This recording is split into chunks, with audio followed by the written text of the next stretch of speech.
اعوذ باللہ من الشیطان الرجیم بسم اللہ الرحمن الرحیم یا ایہا الذین آمنوا کتب علیکم القصاص فی القتلى الحر بالحر والعبد بالعبد والانثى بالانثى فمن عفی له من اخیہ شیء فاتباع بالمعروف واداء الیہ بإحسان ذلک تخفیف من ربکم ورحمہ فمن اعتدى بعد ذلک فلہ عذاب علیم وَلَكُمْ فِي الْقِصَاصِ حَيَاةٌ يَا أُولِي الْأَلْبَابِ لَعَلَّكُمْ تَتَّقُونَ صدق اللہ العظیم۔ معزز سامعین کرام، آپ کے سامنے سورہ البقرہ کی آیت نمبر 178 اور 179 تلاوت کی ہے۔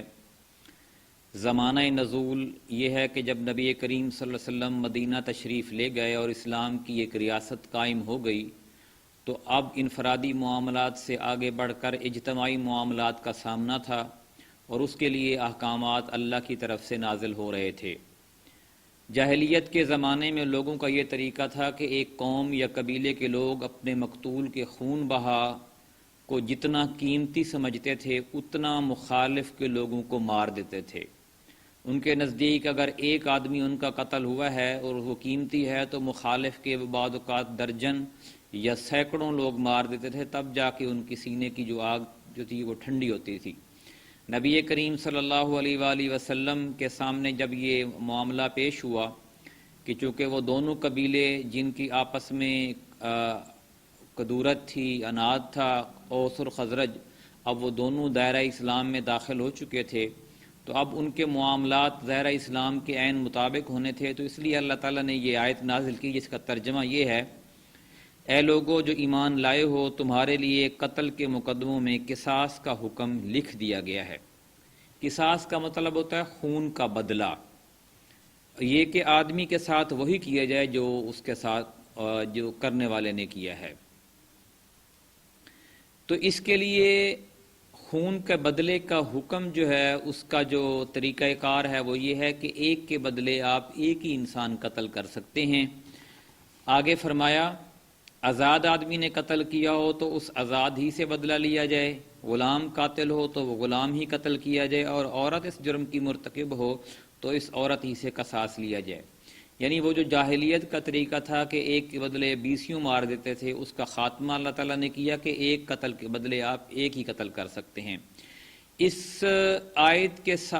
سے متصل آگے جو فرمایا کہ ہاں اگر کسی قاتل کے ساتھ اس کا بھائی کچھ نرمی کرنے کے لیے تیار ہو تو معروف طریقے کے مطابق خون بہا کا تصفیہ ہونا چاہیے، اور قاتل کو لازم ہے کہ راستی کے ساتھ خون بہا ادا کرے۔ بھائی کا لفظ حالانکہ قتل کر رہا ہے، لیکن یہاں پہ بھائی کا لفظ اللہ تعالیٰ نے نہایت لطیف طریقے سے نرمی کی سفارش کرتے ہوئے فرما دیا ہے۔ مطلب یہ ہے کہ تمہارے اور دوسرے شخص کے درمیان باپ مارے کا بیر ہی صحیح، مگر ہے تو وہ تمہارا انسانی بھائی، لہٰذا اگر اپنے ایک خطا کار بھائی کے مقابلے میں انتقام کے غصے کو پی جاؤ تو یہ تمہاری انسانیت کے زیادہ شایان شان ہے۔ اس آیت سے یہ بھی مفہوم ہو گیا کہ اسلامی قانون تعزیرات میں قتل تک کا معاملہ بھی قابل راضی نامہ ہے۔ مقتول کے وارثوں کو یہ حق پہنچتا ہے کہ قاتل کو معاف کر دیں، اور اس صورت میں عدالت کے لیے جائز نہیں کہ قاتل کی جان ہی لینے پر اصرار کرے۔ البتہ جیسا کہ بعد کی آیت میں ارشاد ہوا ہے کہ معافی کی صورت میں قاتل کو خون بہا دینا پڑے گا، اور وہ بھی معروف طریقے سے، یعنی جو معاشرہ کے سمجھدار لوگ اس کو طے کر دیں گے اور جو عرف عام میں سب کے لیے قابل قبول ہوگا وہ خون بہا ہوگا۔ آگے اللہ نے فرمایا یہ تمہارے رب کی طرف سے تخفیف اور رحمت ہے، اس پر بھی جو زیادتی کرے اس کے لیے دردناک سزا ہے۔ یعنی اگر خون بہا ادا کر دیا گیا ہے تو جس نے دیت لے لی ہے وہ بھی اب دشمنی نہ رکھے، پلاننگ نہ بنائے کہ اس کو مارے گا، اور جس نے دیت دے دی ہے وہ بھی اپنے ذہن میں یہ بغض نہ رکھے کہ میری اتنے پیسے لگ گئے ہیں، انہوں نے مجھے چھوڑا نہیں ہے، میرے ساتھ زیادتی کی ہے۔ تو دونوں کے دل جو ہے وہ صاف ہونے چاہیے، ان میں سے کوئی بھی اگر زیادتی کرے گا تو اس کے لیے پھر دردناک سزا ہے۔ آگے فرمایا کہ عقل و خرد رکھنے والوں، تمہارے لیے قصاص میں زندگی ہے، امید ہے کہ تم اس قانون کی خلاف ورزی سے پرہیز کرو گے۔ یہ ایک دوسری جاہلیت کی تردید ہے جو پہلے بھی بہت سے دماغوں میں موجود تھی اور آج بھی ہے،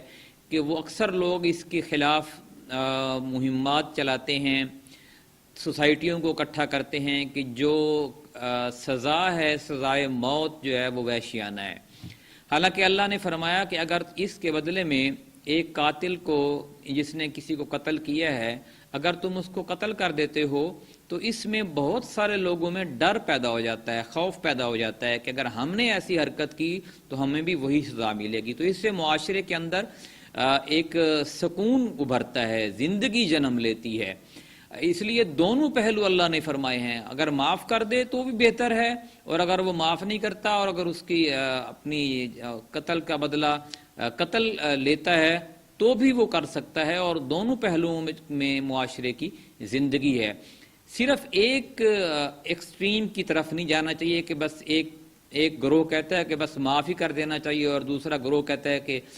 قتل ہی کرنا چاہیے۔ تو اللہ تعالیٰ نے دونوں پہلو رکھے ہیں، اور دونوں میں ہی بہتری ہے کہ معاشرے کے اندر بھائی چارہ قائم کرنے کے لیے بعض اوقات معاف کرنا پڑتا ہے اور بعض اوقات قتل بھی کرنا پڑتا ہے۔ جس شخص عادی مجرم اگر کوئی ہے، اس نے پہلے بھی کئی قتل کیے ہوئے ہیں، تو ایسے شخص کو تو قتل ہی کر دینا چاہیے۔ ہاں اگر